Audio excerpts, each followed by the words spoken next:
This week, today is there for Hollywood's Night of Nights. The Oscar frocks, shocks, and winners. And the Oscar goes to...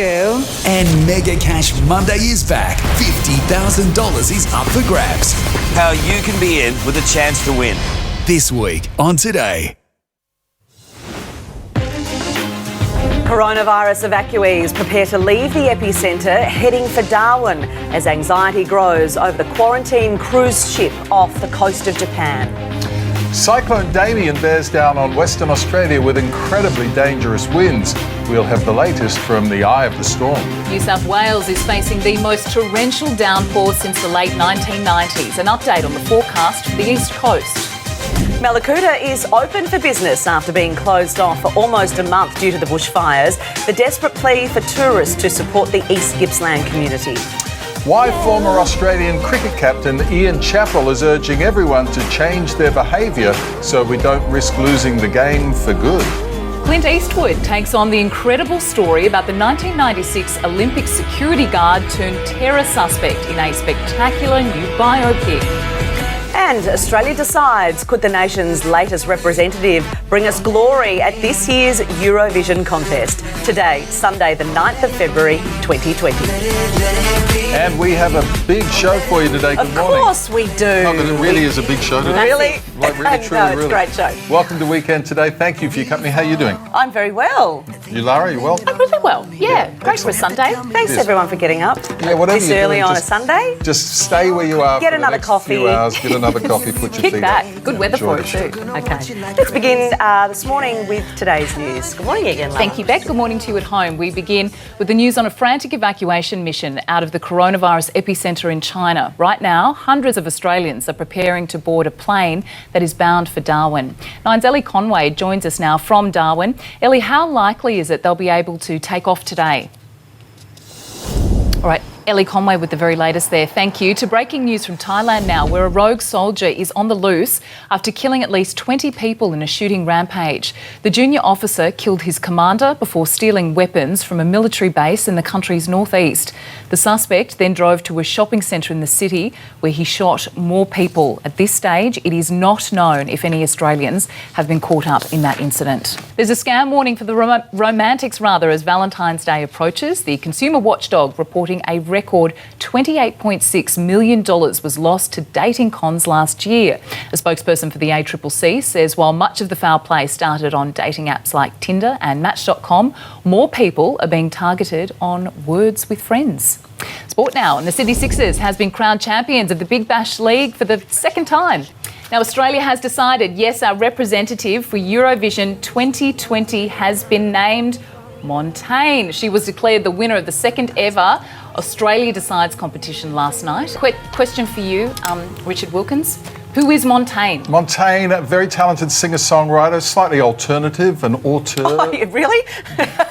No, well, they all wear wacky stuff at Eurovision. Don't worry about that. Yeah, an alternative artist, but a very talented one. And congratulations to her. It was a great show, and indeed all the finalists, they did well. They did. All right, it's pretty rough outside in some parts of the country. Let's check our weekend weather with Lauren. Where are you? Well, you're indoors. Oh, That's she's smart. good. Good girl. She's smart. I am indoors, but I'm in Sydney and it is very wet here this morning. I'll be telling you your Saturday weather forecast. Firstly, I'm here at the Australian National Maritime Museum and we're in the brand new exhibition. It's the Sea Monsters exhibition, and this is a great place to come to avoid the rain if you're in Sydney today, and it's all about teaching kids different things about what's happening in the deep blue. It's full of fossils from millions of years ago, and I'll be showing you some more of them shortly. But first of all, let's check in with your Sunday weather. Good morning to you wherever you are waking up this morning. It is a wild weekend. In Cairns, a shower or two and a top of 33 degrees. In the Alice today, a sunny day ahead reaching 39 degrees, and in Darwin, a possible shower or storm and reaching 34 degrees. Now, as I mentioned, there are fossils which are millions of years old. Have a look at this one. Now, this is the ichthyosaur, which means fish lizard, and these were the first major group of reptiles to go back into the sea, where they ruled the seas for nearly 150 million years. These guys could swim as fast as 40 kilometres per hour. They were like dolphins, and they were discovered by children. Mary Anning was only 12 years old when she and her 15-year-old brother Joseph found the first complete fossil in 1811. I know I sound like I know what I'm talking about, but I don't really. I read that off here. That was huge. Could you imagine that that washing thing up if you on were just Bondi having a Beach? little dip out at Bondi? That's a big critter. He looks sort of friendly, but No, I thanks. shouldn't imagine that he would. I don't think so. No. I don't think. All right, coming up, exports fall at a dramatic rate as we get a clearer idea of the economic impact of coronavirus. Plus, stop checking your likes. How damaging is it to get validation from your social media? And a Weekend Today exclusive, working 9 to 5. The Hoff isn't messing around. Why he's taking his new job on the West End.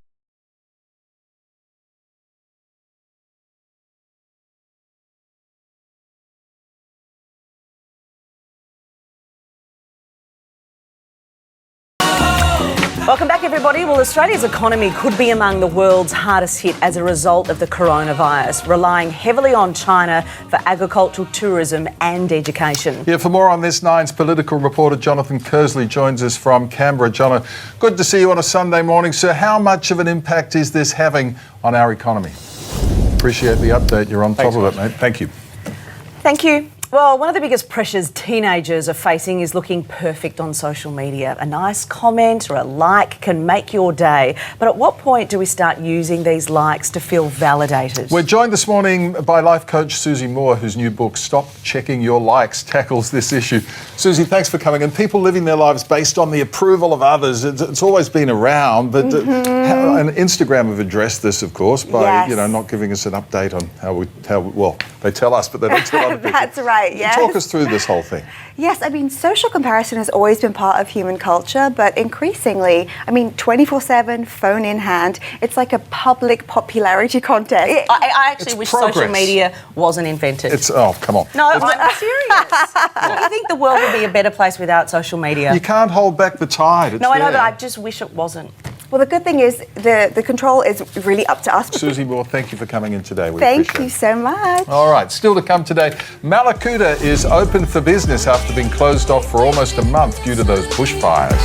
Plus, why former Australian captain Ian Chappell is urging everyone to change their behaviour so we don't risk losing cricket. And we speak to the bride-to-be whose mother has slammed Married at First Sight about how she convinced her mum to support her journey to find love. Oh, that's sweet.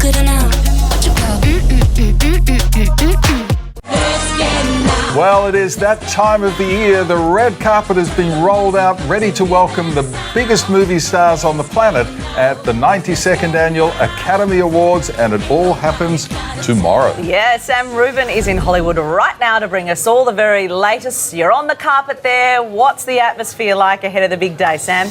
It's always a great show, and as always, you'll be in the thick of it. We look forward to your coverage across the next couple of days. Thank you very much, Sam. Enjoy the Oscars, mate. Well, still to come on Weekend Today, coronavirus evacuees leave the epicentre and are heading for Darwin, the latest on the unfolding situations. Plus, why former Australian cricket captain Ian Chappell is urging everyone to change their behaviour so we don't risk losing the... Welcome back, everybody. Well, there's a new stage show on the way to Australia based on country queen Dolly Parton's hit movie. What a movie it was too. I had the pleasure of heading to the West End of London to meet the stars of 9 to 5. Oh, it was a fantastic movie and the show looks fantastic. And that was a great interview. That was some of your best acting work there on the streets. I'm not likely to get an Oscar nomination. Yeah, you are. I'm giving you one. That was terrific. 9 to 5, the musical, opens in Sydney in April. It does look great. We should go and see it at the Lyric Theatre, then heads to Her Majesty's Theatre in Melbourne from July. Tickets for the Melbourne season go on sale this Friday. Head to 9to5themusical.com.au for your tickets. There you go, 9 to 5. No, great interview. Thanks for going to London and back, basically in 2 days for that. Yeah, that's what very much appreciated. Thank you. Well, here are today's top stories. It is a big news day and we're on top of it all. Over to you, Lara. Richard, thank you. Good morning to you at home. First, more on that breaking news from Thailand, where a mass shooter is on the run. A junior officer has killed at least 20 people and injured 31 others. We are expecting more details, though, from our CNN correspondent. We'll be crossing to them very shortly in the news bulletin coming up a little bit later. A number of residents in Sydney's inner west have been woken up and made to evacuate after an unknown chemical was sprayed into their apartment building. Emergency services arrived to the Burwood unit block at around 1 o'clock to find several people suffering from breathing difficulties. Authorities are working to identify the unknown substance while the perpetrator remains on the run. A new search for missing Malaysia Airlines flight MH370 will be launched this year with hopes new debris can narrow the scope of the investigation. News Corp this morning reports closed-door talks have been progressing with grieving family members and the Malaysian government, which has arranged for the world's leading seabed searchers to track down the wreckage of the plane. Now, Channel 9 legend Brian Henderson has revealed after his 5th cancer diagnosis, he's made the decision to decline treatment. The veteran newsreader has decided instead to spend his days with his family, counting his blessings. Cancer treatment is sometimes worse than the cancer itself, isn't it? It is so horrendous for people. Hendo and Marty just inseparable. The only time I think they were ever apart is when Hendo was on the air, and I brought a tear to my eye this morning when I read that. He's a great man, a lovely fella. Indeed. Morning, Hendo. Weather time. Here's Lauren. So there's plenty of things to see and learn about down here at the National Maritime Museum and the Sea Monsters exhibition. Fascinating. They don't look like we don't know, isn't there? There's a lot we don't know. So much we don't. I mean, we don't know anything. But there's so much we don't know. Unpleasant critters, those ones. Thanks, Loz. Thank you, Lauren. Look forward to speaking to you in the next half an hour. Well, at the time when we were most in need, firefighters from around the world came to our aid, helping out our own volunteers to fight the blazes that threatened properties and caused so much devastation. And I'm delighted to say Norm joins us now from Marooma. Norm, thanks for joining us, and good on you, sir, I must say. What a terrific gesture. Tell us about the decision to get this together and do this. To be quite honest, as I've said many, many times, what we did for these guys was so insignificant to what they have done for us over the last month and a half. Couldn't agree more. Could not agree more. I mean, coming to another country to deal with somebody else's problem, I reckon is amazing. Good on you, Norm. Thanks, well done to you. All right, still to come today, Malakuta opened for business after being closed off for almost a month due to the bushfires. The desperate plea for tourists to support the East Gippsland community. Plus, as Dickie said, why former Australian captain Ian Chappell is urging everyone to change their behaviour so we don't risk losing the game for good. And we speak to the bride-to-be, whose mother has absolutely baked Married at First Sight, about how she convinced her mum to support her journey. It's a love story, and it's coming up. Fresh photos with the bomb lighting. New man on the Minnesota Vikings. True hurts needed some. Now, very shortly on the show, we're going to be talking to Paul Walter Hauser, Hollywood movies. Who is? Who's the guy who plays Richard Jewell in this new Clint Eastwood movie. What's it called?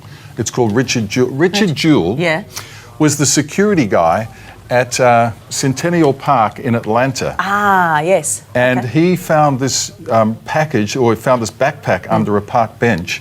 They discovered that there were 3 pipe bombs in there, and there were hundreds of people injured, and 2 people were actually killed. And the reason you know a lot about this, Dickie, is because... Well, I was actually there, which is the weird thing. Yeah, I was hosting the entertainment at Centennial. That's me and Tom Park. Goodness. We were hosting the thing. Look at you. That's us. That is where the bomb went off. So you turned into a news journo for us, didn't you? I did, yeah. I was back in my room. Paul Dainty, the promoter, actually called me and said, "Oh, thank God you're okay." I'd actually gone home a little early that night, and to see Paul Walter Hauser depicting him on screen was amazing. And we're going to be talking to him very shortly on the show. I'm really looking forward to that. Congratulations to singer-songwriter Montage, who's won the vote to represent Australia at the Eurovision Song Contest in the Netherlands in May. Here's how it all played out on the Eurovision Decides live television final. Congratulations to Montage. You've been on the voting panel. Judging panel, where you vote.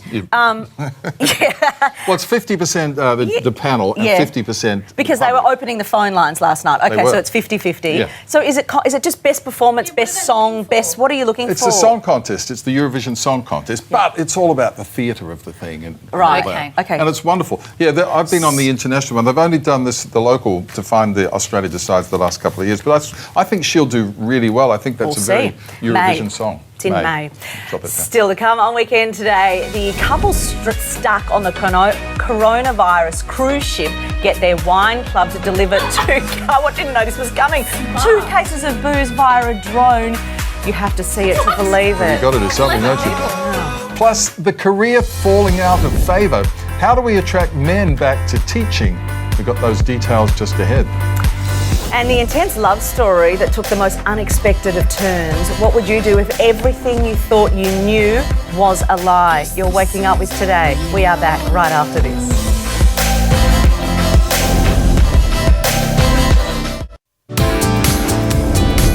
Welcome back. Let's get straight to your news headlines now. And we begin with an update on that breaking news in Thailand, where a gunman behind a mass shooting in the country's northeast has now killed a Special Forces officer in a parking lot shootout.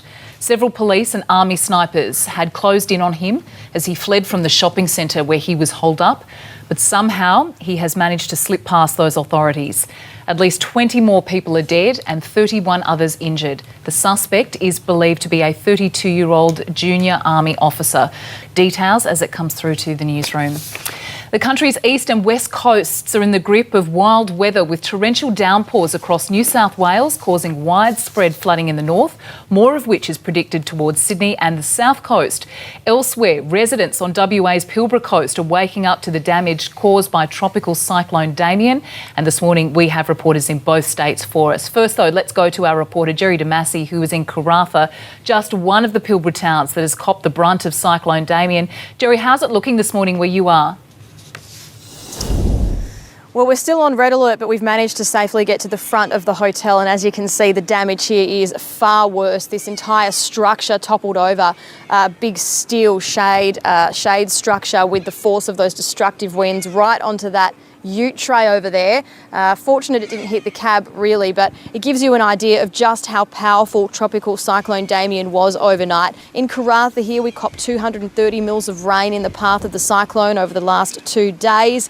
The eye of the wall hit around 2 o'clock. The eye wall, yes, hit around 2 o'clock. It was very intense, raining sideways, massive wind gusts, bit of a reprieve with the eye wall for a couple of hours, then back up into it, and those winds continued. Lara? Yeah, now a massive clean-up operation to begin. Jerry, thank you. Let's go to today's Beth and Yeoman at Penrith, that is in Sydney's west. Beth, pretty wet where you are? It's going to be a busy 48 hours for the SES crews, that is for sure. Beth Yeoman and Jerry DaBaby, thank you very much for that. Looks like something out of the movie Frozen, but it is actually skiers, taking part in the annual cross-country Moonlight Classic. I've never seen Frozen. What? The song annoys me too much. No, well, they weren't there, and there you go. Right. They weren't. Why would you see it if you didn't have kids? Let's be honest. Do you know what? I haven't introduced Ruby to it yet because I'm scared that we're going to be. Just that put it song, off. it's just let it go. No. Let it go. Speaking of Frozen, it's weather time. Lauren, what you got for us? Still in. You're right. She's braving the elements. Speaking of Frozen, in fact, there you go. I came prepared. We can get rid of the brolly because I've got a hood on my raincoat. There you go. That's what we're talking about. Look at this. Beautiful. You know what? We need the rain. So keep the rain coming, I say. I won't be singing. Gee, if you're in Sydney today, great day to stay indoors, isn't it? Thank you. Thank you, Lauren. We'll let you get out of it. Listen, for everyone who loves Married at First Sight, I think it's fair to say... There's a whole lot of them. A lot of people love it. Yeah. But it's fair to say there's someone who probably doesn't like it quite so much. And no one seems to hate it more than bride-to-be Connie's Gemma. Oh, and Connie joins us now from Melbourne. Good morning to you, Connie. I've got to say to you...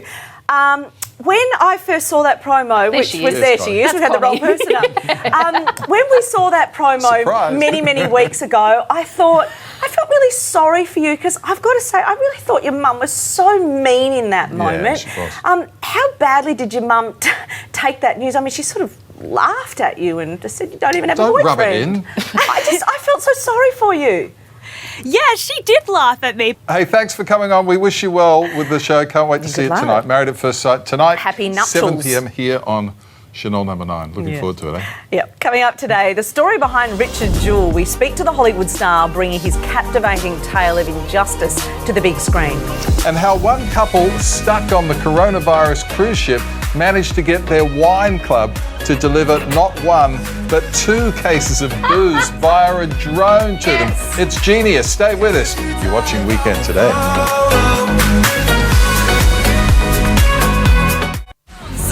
So, male teachers could become extinct in the next 40 years if more blokes don't sign up. Yeah, it is such a noble profession, isn't it? To discuss this, we're joined by journalist John Mangos and Emily Jade O'Keefe from 102.9 Hot Tomato on the Gold Coast. Thank you both for joining us. Good morning. Thank John, you. let's start with you. Why is there such a shortage of us fellas in the classrooms? We've become so politically correct and so protective The teachers can't touch kids in any way, shape or form anymore. And it's worse consequences to your reputation if you're male and you do it. Do you agree with John, first of all? And what can we do to attract more men into this profession? Because I agree with John, I think it's important. Men need to feel safe. I don't think they feel safe anymore. Moving on, a couple stuck in quarantine, very smart couple, on the Diamond Princess cruise ship off the coast of Japan have really made the best of a very bad situation. So to help with their boredom on board, Dave and Jan had not one, but 2 cases of wine delivered to them. Do you have to be stuck on a coronavirus ship to have that happen? You know, ingenious, isn't it? If you were on board and could have anything delivered, John, what would it be? Caviar and champagne eases the pain. Well, you've got 2 weeks to enjoy it. EJ, thank you for being on the show this morning. Thank you, John, as always. All right, coming up on Weekend Today, an evacuation mission is right now underway to rescue hundreds of Aussies still stranded in the coronavirus capital. We have the latest just ahead.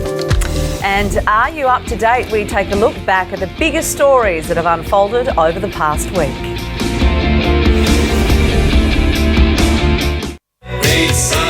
A number of states right across the country have been lashed by wild winds and record-breaking rains, wreaking havoc on our roads and disrupting major transport lines. But that's not all that's made headlines over the last few days. Let's take a look back at the week that was.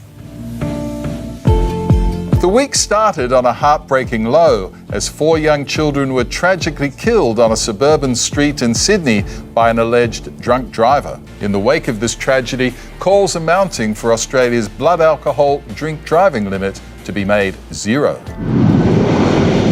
In an extraordinary rescue mission, hundreds of Australians were finally evacuated from the coronavirus capital of Wuhan, beginning 14 days of isolation on Christmas Island. Meantime, hundreds of Aussies remain trapped on the cruise liner Diamond Princess after 64 passengers on board were diagnosed with the virus. It was the week federal parliament resumed, Sports Minister Bridget McKenzie falling on the sword after the sports rorts affair, giving Barnaby Joyce the chance to have a crack at his old job. Look, I've paid a heavy price and I've had 2 years to reflect on that. But it wasn't to be. Nationals leader and Deputy PM Michael McCormack seeing off the challenge. Meantime, in the United States, President Trump gave his annual State of the Union address. House Speaker Nancy Pelosi having a ripper of a time. And the impeachment process reached a grand finale. This is what the end result is.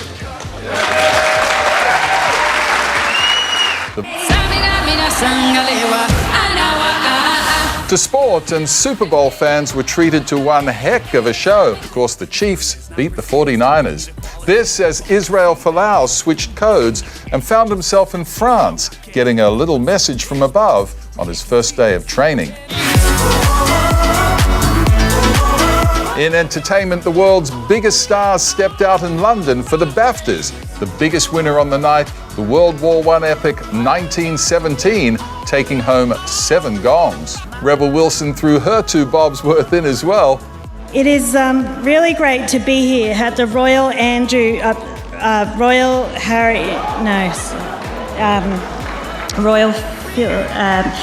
this Royal Palace place. And on a sad note, at the age of 103, legendary actor Kirk Douglas passed away. Yeah, what a great actor he was. A little look at the week that went. And looking to the week ahead, Hollywood, of course, gearing up for the Oscars. It's always a great show. Margot Robbie is Your favourite. We only ever talk about Margot Robbie on the show. We only show movies that she's in. We talk about Margot running Robbie. theme with you, Richard. She's the only Australian nominated at the Oscars. She's not going to win, though, is she? Okay, well, you got a point. You got a point. You got a point. Stay with us. We're back right after this with Margot Robbie.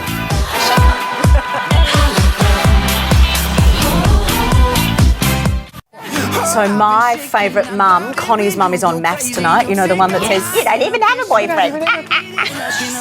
She comes from a good place, does she? Connie loves her. She's just watching out for a little girl. It's a big jungle out there. Hey, thanks for your company today. We'll see you next weekend. Bye, everybody.